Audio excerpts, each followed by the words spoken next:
When someone tells a joke, some people laugh, some remain silent, and some say, "That's not funny."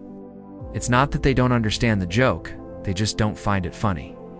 Similarly, when you share your dreams and goals with others, some get excited, some show disinterest, and some discourage you, saying things like, "It won't work. Forget about it. It's impossible." You may have big dreams, but if you tell them to these people, they'll poke holes in those dreams and crush your spirit. But here's the thing. Everyone has their own path.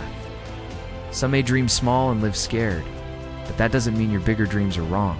Where do you put your hopes and dreams when others try to crush them? Where do you find strength when others try to break you?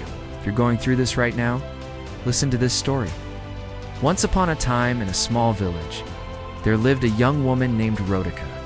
She was beautiful, kind, and very helpful. Everyone in the village liked her.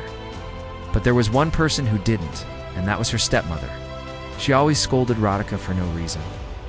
"Why are you so slow? Are you purposely trying to make me angry?" she would yell. "Just look at how dirty you are. Go clean yourself before I punish you more."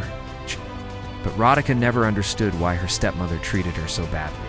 She tried her best to please her, but nothing she did was ever good enough. One night, after arguing with her stepmother, Rodica couldn't sleep. She stepped out of the house and wandered into the forest. As she walked deeper, she heard a soft voice calling her name. "Rodica, Rodica." She followed the sound and came across a small cottage deep inside the forest. Sitting outside the cottage was an old woman, and as soon as she saw Rodica, she beckoned her closer. The old woman asked, "Why are you here, child?" Rodica hesitated, but then poured out everything that had happened at home. She explained how hard she worked, yet her stepmother was never satisfied. The old woman listened patiently, and when Rodica finished, she said, "You know, dear child, in the next 6 days, I will visit your home. Come back to this cottage every night and tell me how your stepmother treats you." The next day, Rodica returned to the cottage after listening to her stepmother's harsh words. The old woman was waiting for her, and Rodica repeated everything her stepmother had said. This continued for 6 nights, but on the 7th night, Rodica didn't return to the cottage. Her stepmother was furious. "Where were you last night? Did you go to meet that old woman again?" she yelled. Rodica lowered her head. "Yes, I did." "Good," her stepmother said. "Since you like going to that witch so much, let's pay her a visit today." Rodica felt scared but knew she couldn't refuse. When they reached the forest, her stepmother said, "I won't go inside. Stay here and bring me whatever that old woman asks for." Rodica entered the cottage, but the old woman wasn't there. On the table, however, was a mirror. Rodica felt confused.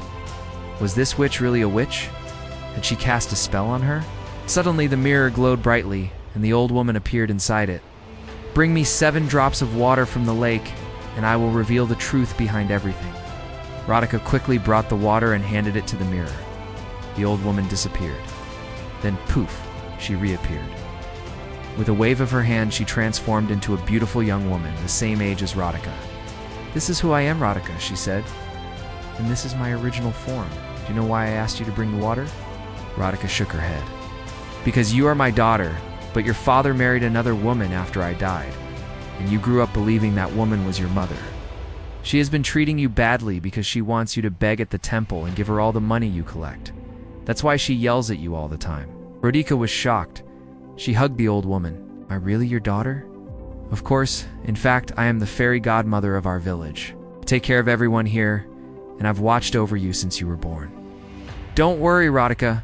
Now you will be free from all your troubles." Every day after this, Rodica went to the forest to meet her real mother. She learned many magical spells that would protect her from harm. One day, Rodica and her mother were walking together when they saw her stepmother begging at the temple. She saw Rodica and shouted, "Oh, there's my stepdaughter. Give me some money, Rodica. I haven't eaten for days." Rodica turned to her mother, who gave her a magic ring and said, "Give this ring to your father when he comes to collect the money. He will regain his memory and realize who you are. And this will also free you from your stepmother's clutches forever." Rodica approached her father, who was collecting money. She reminded him of how he used to spoil her with love and gifts. When he turned to leave, she gave him the ring. Her father opened the ring and suddenly, "My Rodica, is that really you?" he exclaimed, remembering everything that had happened. He pulled Radhika into a tight hug. Radhika's stepmother was stunned. "She's your daughter, but you never remembered her," she said angrily. Her father looked at her for the first time, really seeing her. Then he took Radhika's hand and said, "I'm sorry, Radhika. Let's go home. I promise to love you from now on." After a long time, Radhika's life became happy and peaceful.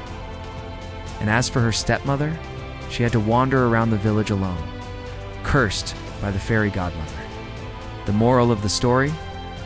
Sometimes you might not understand why bad things happen to you, but trust that everything happens for a reason. There is light at the end of the tunnel. Just keep moving forward. Also remember that happiness can be found in the simplest things. Appreciate the little joys in your life, because that's where true happiness lies. Now, it's time for a fun activity. I've hidden 5 smiling emojis in the video. Take a screenshot and share it in the comments section if you spot them. Let's have some fun.